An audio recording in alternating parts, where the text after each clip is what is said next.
প্রধানমন্ত্রী শেখ হাসিনা, আপনি যে হন, আপনি আমাদের দেশের শাসক। আল্লাহর নবী আমাদেরকে বলেছে আপনার প্রতি আন্তরিকতা রাখতে। কেউ বলে নাই, দুনিয়ার কেউ না, নবীজি আমাদেরকে বলেছেন আপনার প্রতি আন্তরিকতা রাখতে। এটা আমার ঈমান, আমি আপনার প্রতি আন্তরিকতা রাখবো। আমি দেখতেছি কোরআন হাদিসের হয়তোবা পর্যাপ্ত তথ্য আপনার কাছে না থাকার কারণে আপনি এমন একটা ভয়াবহ পথের দিকে অগ্রসর হচ্ছেন। আপনি বঙ্গবন্ধুর আপনার মাধ্যমে হোক অথবা যারাই হোক মূর্তি তৈরি করতেছে, এটা কবরের মধ্যে বঙ্গবন্ধুর জন্য আযাবের ব্যবস্থা হচ্ছে। এবং আপনাকে দেখে আপনি মারা, আজকে না হোক কালকে তো মারা যাবেন নাকি না, অমর থাকবে। উনি মারা যাওয়ার পরে উনি আজকে যা করতেছেন, ওনার পরবর্তী অনুসারীরা ওনারও তো ভাস্কর্য বানাবে। যেদিন ওনারও ভাস্কর্য বানাবে সেদিন এটার কারণে আপনাকেও কবরের মধ্যে আযাব ভোগ করতে হবে। এই কথাটা জানবার পর বলেন, এখন আপনাদেরকে এই আযাব থেকে বাঁচাবার জন্য চেষ্টা করার দায়িত্বটা এটা আমাদের পরে উপরে আসে কি আসে না? এখন আমরা আপনাদেরকে, আপনারা ঝাঁপায়ে জাহান্নামের দিকে পড়তে চান, আমরা আপনাদেরকে জোর করে ফিরিয়ে রাখতে চাই।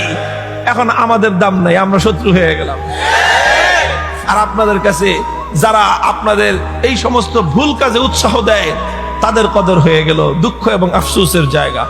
আল্লাহ রাসূল বলে দিলেন, ইন্না আশাদ্দান নাসি আযাবান ইয়াউমাল কিয়ামাতি আল মুসাফফিরুন। কিয়ামতের দিন আল্লাহ পাক রব্বুল আলামিনের পক্ষ থেকে সবচেয়ে কঠিন সাজা হবে কাদের? সবচেয়ে কঠিন সাজা হবে ওই সমস্ত লোকদের যারা বিভিন্ন জিনিস দিয়ে বিভিন্ন প্রাণীর মূর্তি তৈরি করে, ভাস্কর্য বানায় যারা। স্পষ্ট সহিহ হাদিস, যদি কেউ আল্লাহর নবীকে বিশ্বাস করে, নবীর এই কথা মানতে হবে যে ভাস্কর্য তৈরি করা পৃথিবীতে সবচেয়ে জঘন্য অপরাধ।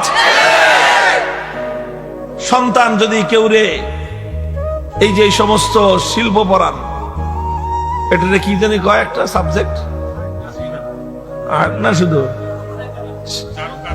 চারুকলা, চারুকলা পড়েন, ভালো ভালো কাজ আছে, চারুকলার অনেক ভালো কাজও আছে। বাংলাদেশে এখন চারুশিল্পের বিশাল সম্ভাবনা।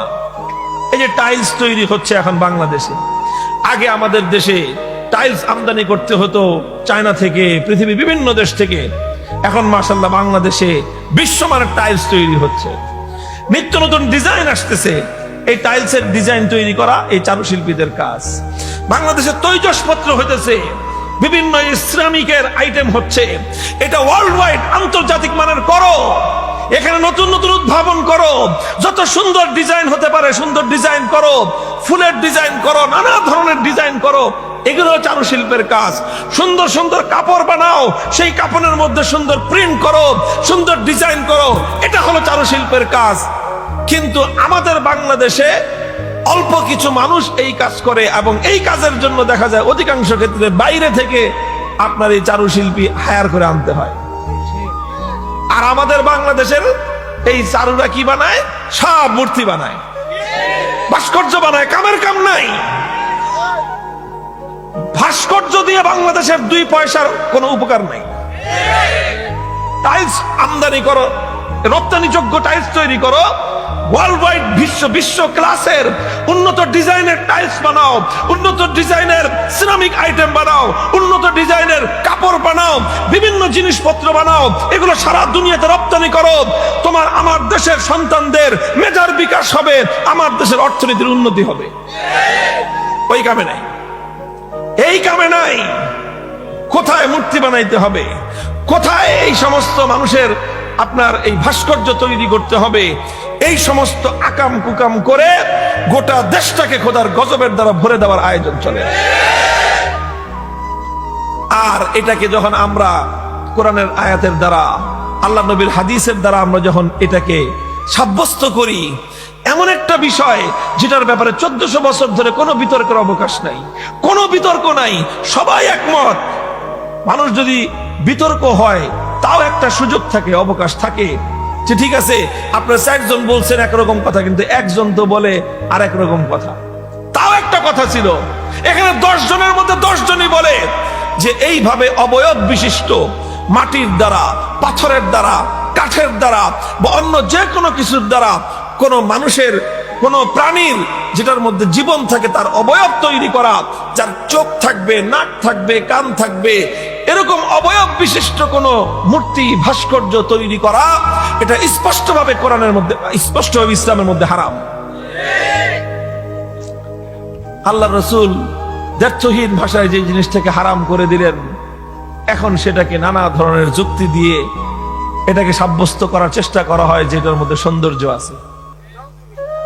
দেখেন, যেটাকে আল্লাহ এবং তার রাসূল ঘৃণা করলেন, ফাজতানিবুর রিজসা মিনাল আওসানি ওয়াজতানিবু কাওলাজ জুর। আল্লাহর কোরআন বলতেছে মূর্তি হলো একটা অপবিত্র জিনিস, নাপাক জিনিস। হে ঈমানদারেরা, সব ধরনের মূর্তি থেকে তোমরা দূরত্ব অবলম্বন করো, পরিহার করে চলো।